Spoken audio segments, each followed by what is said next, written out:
So this is 21:08 hours GMT, which is the actual edition part B, scheduled as shown on 21:15 GMT. So we are broadcasting 7 minutes early. This is the Khoodeelaar television channel, Baby Angel Geronimo editions. And we've got updates, including the first update is a comment that we shall make about Imran Khan. Now, what he has been saying in the kind of main speeches, he is the keynote speaker, and both in Lahore and Rawalpindi and whatever the targets. What he has been saying, as at least what has been shown on the channel, the YouTube network that we access from London, is not new. The main rationale that Imran Khan has been putting forward really has remained unchanged. There is a list of about 10 items, including examples. Now, that is fine, but I think that Imran Khan can include lots more items and lots more illustrations and examples, because there is no actual full comprehensive report in any of the Pakistani newspapers that you can access. Even the title The Dawn, which was the favorite title, the main leading title of that name, Dawn, that Muhammad Ali Jinnah in the 1940s considered as the most loyal and articulate advocate in newspaper terms for the cause of the idea of the separate state for Muslims in the subcontinent. The Dawn has become completely degenerate.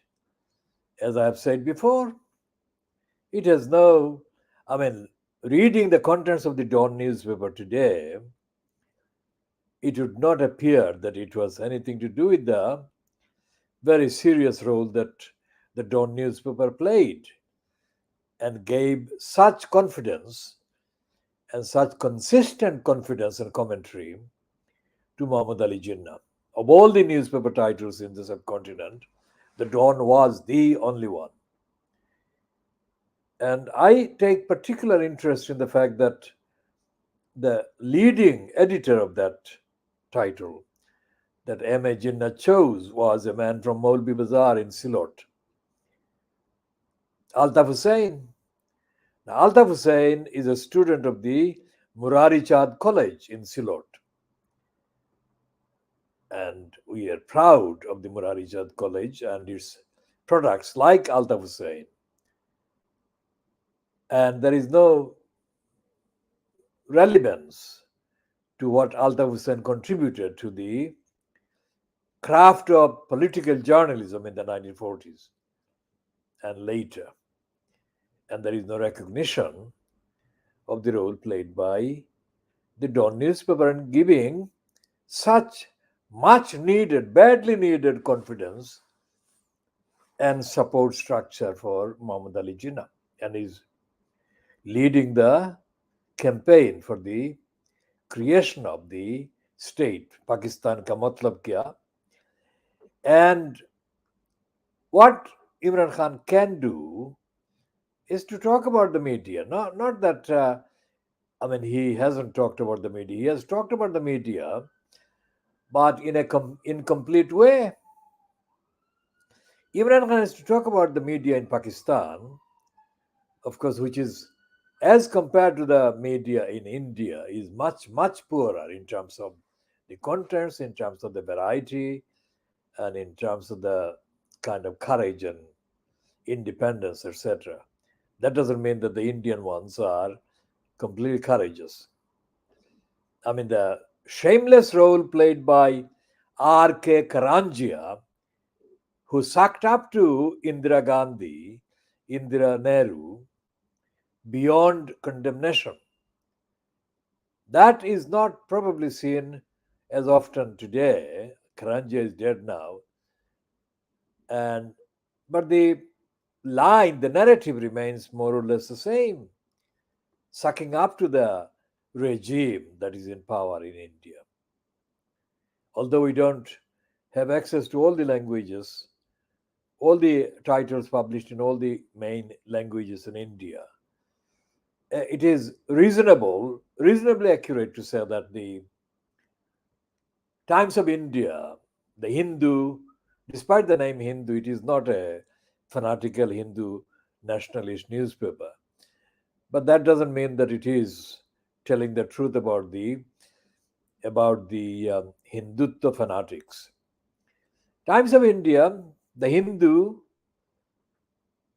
the Indian Express, and the Kolkata-based outlets, and the Asian Age, that is a misleading title called Asian Age. It's not an Asian Age; it's an Indian Age, in a kind of Indian sense of the term. And the serial adulterer and sexual attacker, uh, M.J. Akbar, who founded the Asian Age. I mean, the Asian Age has never been really independent, truthful, despite the fact that the serial adulterer, sexual kind of exploiter, um, and shameless careerist opportunist who had no hesitation in joining the BJP. There is no real independent platform among the English language ones in India, despite the fact that in comparison with the Pakistani counterparts, the Indian ones are much less restrained and much more variety based and carry a lot of alternative views. But that doesn't go anywhere near. That does not go anywhere near telling the truth about the dreadful mess that India is in terms of the society, in terms of the lack of justice and lack of fairness and lack of equality, and of course the Hindutva brigade that is making India increasingly most difficult for non-Hindus to live in. It's hundreds of millions of non-Hindus. Imagine that. So Imran Khan has to take a lesson from this. He should look at the Indian papers, the Indian media, Pakistani media, and he should say that the both of them need to be liberated, and the spirit of the independence from the British Empire of the 1940s has to be shown in the reports, in the commentary, in the contents, in the analysis, which isn't present in the Indian ones either. And also, Imran Khan has to stop this. I mean, he's being crafty there. He says that India has a much better foreign policy and that India is the relationship with India, the Pakistani relationship with India has been hampered by the Pakistani nationalism. Now, that is a contradiction. There's a very serious contradiction with Imran Khan's old Pakistan ka matlab kya slogan. Because that Pakistan ka matlab kya is actually promoting the nationalism that in that breath, in the other breath, Imran Khan is apparently appearing to be criticizing. And Imran Khan, in his response to Pierce Moron and other Western or British kind of reporters and correspondents, has not really come across as an internationally aware and credible statesperson, which he should be. And the fact that he's talking about the Muslim Ummah is interesting, but that's not good enough. The Muslim Ummah, the whole Muslim countries, all the Muslim countries with Muslim named heads of government, heads of states, they're all letting the people down and they're all betraying the tenets, the fundamental tenets of Islam. And Imran Khan has to talk about the matlab kya for the period of 23 years, 1947 to the 16th of December 1971, that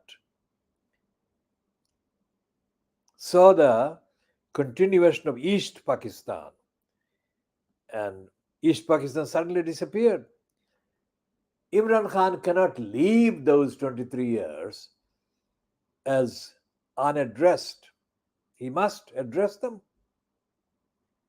And he says that he has grown up with Pakistan. Of course, it is a chronological statement. It's not an ethical statement, it's not an educational statement, because Imran Khan, by his own admission, only joined active politics only, less than 20 years ago. Let's say around 20 years ago. I mean, he has to show, when he says that he grew up with Pakistan, he has to show what are the growth, what are the lessons that he learned while he was growing up along with Pakistan. What did he wish? If he did wish anything that did happen but didn't happen, that should have happened but didn't happen. And the fact that he says that he has conquered the fear of dying, fine, that's laudable. But he should not be aiming for that kind of martyrdom theme. It's not a very difficult thing to say in waqt zarurat, times of desperation. Imran Khan has to say what the complete answer is for the whole of subcontinent. Whole of the subcontinent, where have the ideals of freedom for Indians have been betrayed and let down by the Indian politicians. If he does that, he will do two things, as I said before. He would score two very significant milestones. He would expose the Indian politicians as the traitors and misfits for the needs of the people of India, regardless of faith and caste and whatever. The other thing is that he has to examine, Imran Khan has to examine the evidence of the role of the overhyped Nehru dynasty and Nehru himself. And how did Nehru create the crisis of Kashmir? And why should it not be resolved without violence? Why is it not possible for the people of Pakistan and India and the rest of the subcontinent affected by the events of 1947? Why shouldn't it be made available by the regimes in both India and Pakistan for the people of India and Pakistan to receive from each of their governments fairness, equality?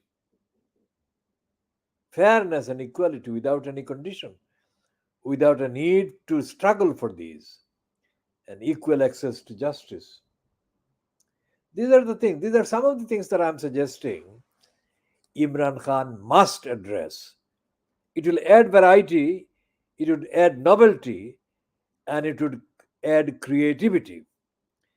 And it would also essentially establish the reality of his grasp on the reality of the subcontinent and reality of the last 75 years. So there I shall put Imran Khan just on one side after saying that. Going back to the baby angel Geronimo and the comparison between the liars that have plotted to defame baby angel Geronimo and the liars that have been plotting to defame Shamima Begum, regardless of the purpose, that is the kind of terrorism, etc., connected with Shamima Begum's tag. There are so many things that are similar, that have been similar in the behavior of the liars that have been confecting lies against Shamima Begum. Just to recap, Shamima Begum has not been Shamima Begum has not been accused of any crimes. Okay? Not even by the coconut. Uncle Tom, coconut Uncle Tom Sajid Javid, even he, when he was used as an instrument, as a tool for the racists, the anti Muslims, when he took away the British by birth nationality of Shamima Begum, even then, neither Sajid Javid nor any of his colluders or advisors or pullers from behind the scenes accused Shamima Begum of any crime. So get that. Get that. And in the years that have passed since Shamima Begum and her two friends were first reported in the Western media, by the Western media, to have crossed into Syria in February 2015, there has been no accusation, there has been no allegation, there has been no specific statement about any of these three girls having committed any crimes. If there has been, and if I have misstated the actual events on record, then I should correct this in the appropriate update. But as far as I can see, and the focus being maintained on Shamima Begum, because she is the one that has been the subject of all these debates and so on. Shamima Begum has not been accused of any crimes, not by the British government, nor by the spies outlet, nor by the so called media newspapers that have gone out of their way to stupidly, ignorantly, overtly state her various attempts to dress as Western in Western clothing, look sexy, look glamorous, and to, mock her various attempts as if everything she has been doing has been dishonest. Now she's been only a 15, 16, 17-year-old girl, for fuck's sake, you fucking morons. What should a 15, 16-year-old girl do? She does have the teenagers' rights and tendencies to feel aware of her looks and be conscious of her looks, etc., etc. If she does anything about her looks, what's wrong with that? How is that anything to do with terrorism, you fucking morons? Everything she has done, they've said, is a pretense that she is trying to fool people. How can that be? She has not been allowed a single day's rest from this constant demonization, constant reporting and comments on her looks, on the purpose, the motive behind her looks, her dress, and even the fact that she has received money from an outlet. Receiving money, for fuck's sake, you shits. What is so terrorist about her receiving money? money from a bank or a similar outlet? Doesn't she need to buy things? Is she on holiday? So, everything that the liars have said about Shamima Begum, the teenager, remember, has been absolutely callous, dishonest, corrupt, and in the context of this girl being isolated in that kind of situation, cruel, unfeeling, unsympathetic, lacking in compassion. So we shall be talking more about these various details because so far, we have not spoken with that extensive detail about the way that they have been commenting on her looks and making comments about why she has been looking glamorous and probably, as attractive as a teenager feels they should be doing. What is wrong with that? We shall be doing this and we shall be covering this. Now, going back to the fire brigade, London Fire Brigade. Now, there is this girl, I mean, Susie Boniface. I think Susie Boniface, although she is older than Shamima Begum, even she thinks she's a teenager. I mean, the way she goes about things. Sometimes she is quite obscene. She even publishes very graphic obscenities about her own body and sexuality and her sexual needs. Now, Susie Boniface has been kind of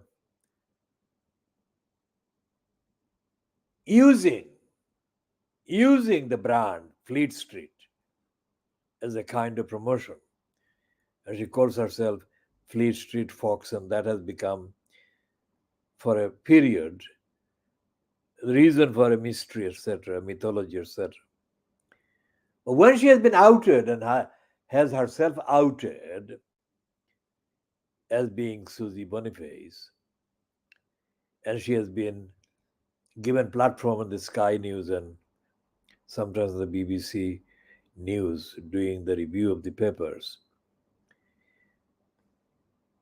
with a very small amount of exceptions, Susie Boniface has not been speaking or commenting on issues and events with any credible evidence of being different, original, or anti racist. Now, the appearance she made on Sky News on Friday, doing the review or preview of the papers of Saturday, Friday the 25th and Saturday the 26th, and today Sunday is the 27th. So she did that appearance 2 nights ago, and Gillian Joseph, who used to be on the BBC's Newsroom Southeast, I think she was the only one presenter with Afro-Caribbean background. Newsroom Southeast. Now, Gillian Joseph is a typical mental slave. She is typically ignorant and mental slave, and she goes out of her way to appease her racist white kind of colleagues or whatever. And she did the same thing with this edition of the Sky News press preview, doing the preview of the Saturday front pages of the newspapers, Fleet Street. And she asked Susie Boniface the question about the London Fire Brigade and the report on widespread racism and sexism in the ranks of the London Fire Brigade. Now, if anyone truly, genuinely wants to be taken seriously as a rigorous, rigorously conscientious journalist. That was a topic that should have given ample opportunities for the person being asked to comment on the report about the fire brigade to show what they're made of. But the way Susie Boniface moved her body and she did the eyes movement and talked about the fire brigade being occupied, dominated by blokes with testosterone, showed that she has nothing but contempt for the victims of racism caused by the racists in the fire brigade. And she didn't even bother to mention, that I think mulatto, that is mixed race fire brigade employee that was based in Wembley Fire Brigade. And he was bullied so mercilessly by the racists that, according to reports, he committed suicide. And only on Sunday has the Guardian Online reported his mom's response to the report. Now, his mom is not to be criticized for making any comment of any stature, a standard that is not rigorous, is not demanding, etc., because she is the mother of a victim of suicide caused by the racists. So I will spare her any comment. But the rest of the Guardian and the rest of the papers are betraying the evidence, letting down the readers, letting down the public, letting down the cause of taking a stand against racists. Taking a stand against the sexists is not the same as taking a stand against racists in Britain. Because taking a stand against sexists is quite easy, predictable, and mainstream. But taking a stand against racists is not mainstream. As all the characters in the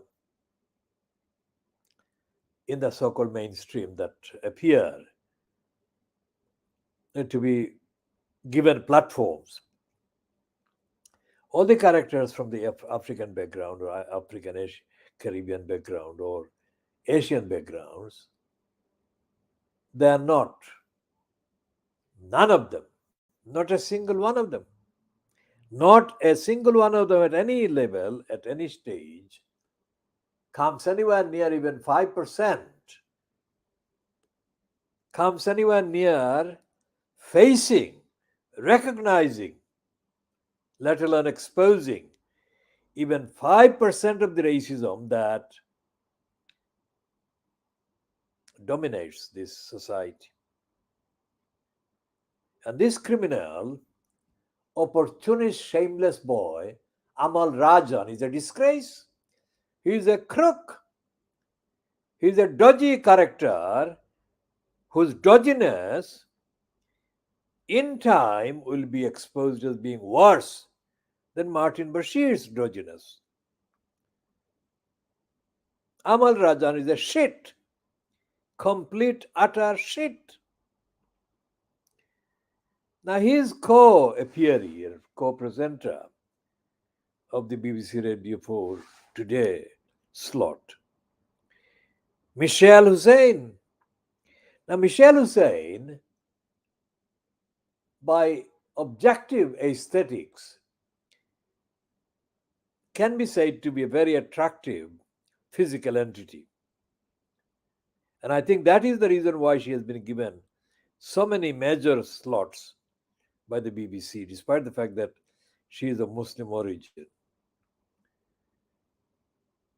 It's like that Afghan, Australian skin trader. That is Yolda.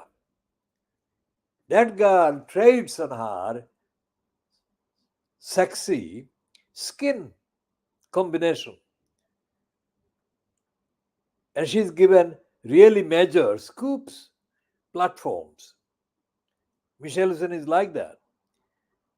But essentially, what I'm saying is that there are none of them, despite the fact that they're given all these platforms, none of them tells the truth. Now, to what extent individually these individuals are courageous as opposed to the timidity that they show and the complicity they show in their persona on the presenters kind of platforms cannot be said with any certainty as to what their actual positions are, opinions are on racism. So they all remain in their actual records of their behavior, various shades of uncle and aunt and nephew and niece toms and the coconuts.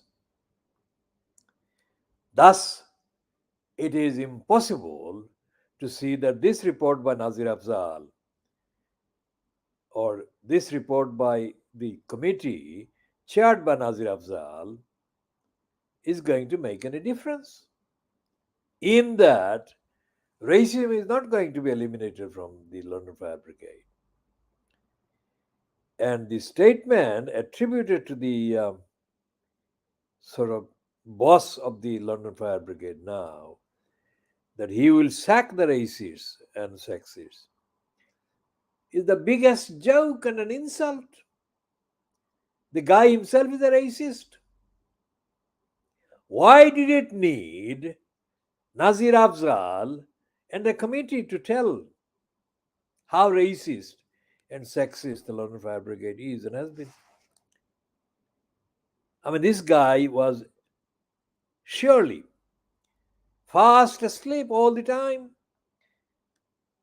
while the racists were running riot, the sexists were running riot. It is grotesque, but this is the truth. It's like Cressida Dick. Now, what a name, Dick. In the colloquial English, Dick is the most obscene word. Cressida Dick, who was the main London Metropolitan Police employee, who gave the main order for the shooting, severely shooting dead this innocent Brazilian at Stockwell tube station. She has not been held to account, nor has any of her accomplices, nor has the people, any of them who actually shot the Brazilian dead.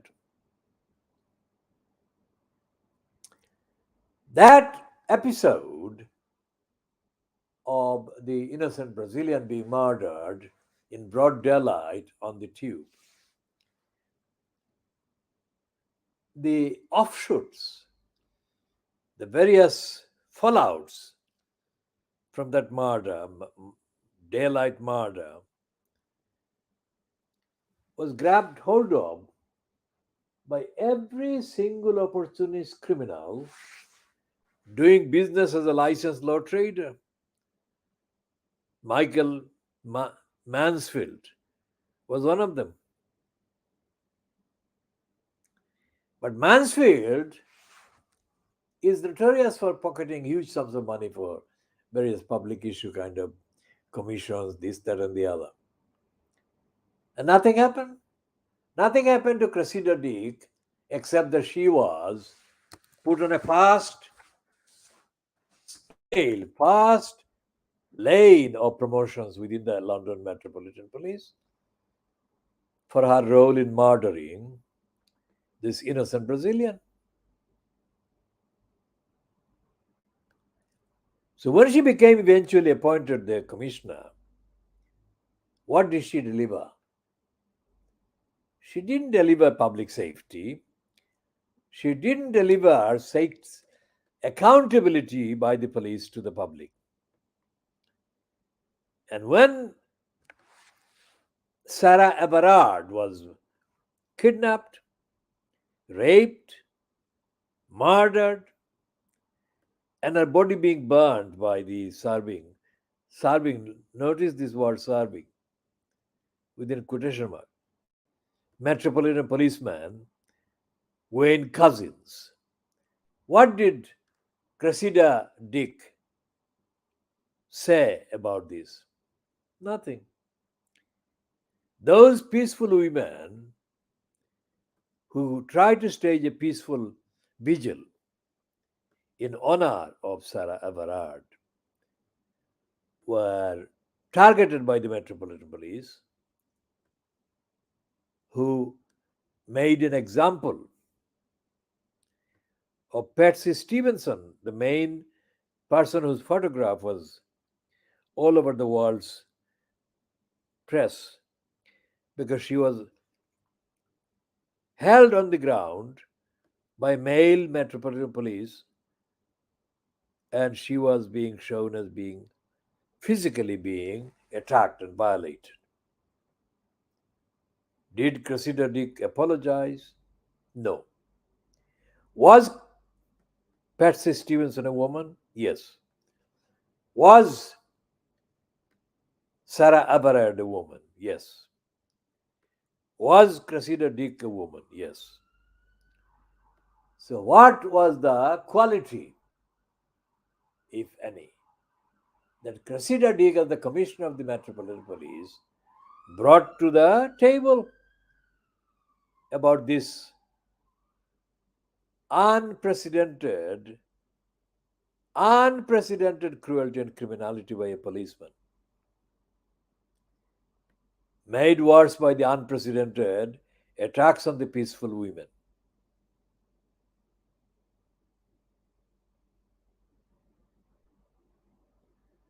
So we shall be continuing on this in due course. Going back to the fire brigade, remember, the fire brigade had employees like Ken Knight. Ken Knight is the one that has been knighted, and he's called quote sir. Ken Knight was also the first and the lead commissioner, inspector that Eric the Pickles appointed to investigate and interfere in the operations of the London Borough of Tower Hamlets Council. Following the report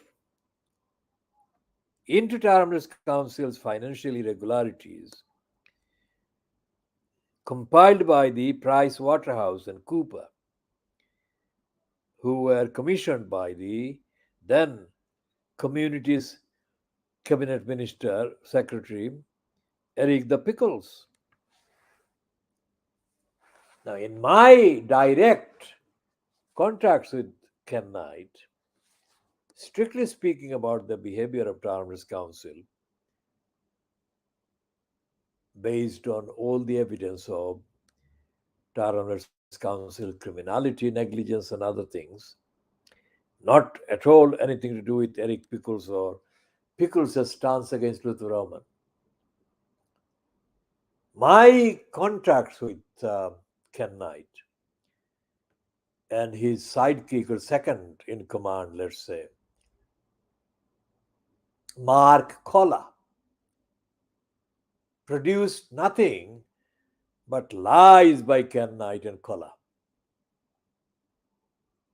Now, this is the Khoodeelaar television channel coming from London in the UK. The Khoodeelaar television channel is One of the initiatives of the Khoodeelaar campaign was founded by me in association with K. Jordan when K and I decided in December 2003 that we shall stop the crossrail hole being plotted against Brick Lane. Now remember crossrail. Now on was it Saturday?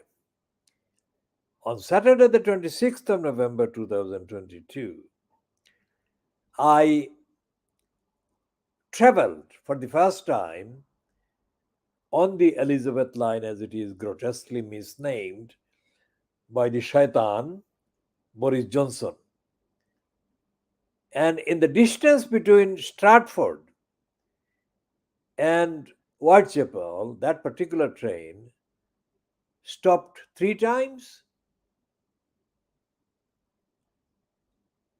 and they were so incompetent, the fuckers didn't even have any system in place to make the announcement as to how long this fucking stoppage would last or what was the possible cause. So there goes my first sampling of the crossrail line, which was overly promoted and hyped by the morons in Arms Council and the crossrail morons themselves, who said that once in operation, crossrail would open up undreamt of, indescribable, unheard of goodies for the people on the line. Fuck the lot of them. Absolutely not. And I said so every single day of the campaign core years that I successfully opposed and exposed the lies and liars of the crossrail plot. So we shall be updating on all of those and on others in due course, including publishing another world exclusive factual report or series on the fire brigade's racism directed at the Khoodeelaar campaign in collusion with the crooks of the Spitalfield Small Business Association and the collusion of the corrupt mayor post holder, the corrupt Luthuraman. World exclusive. Watch this space. So we are coming to an end to this particular end of this program, this edition, at 21:51 hours GMT, after 43 minutes and 25 seconds.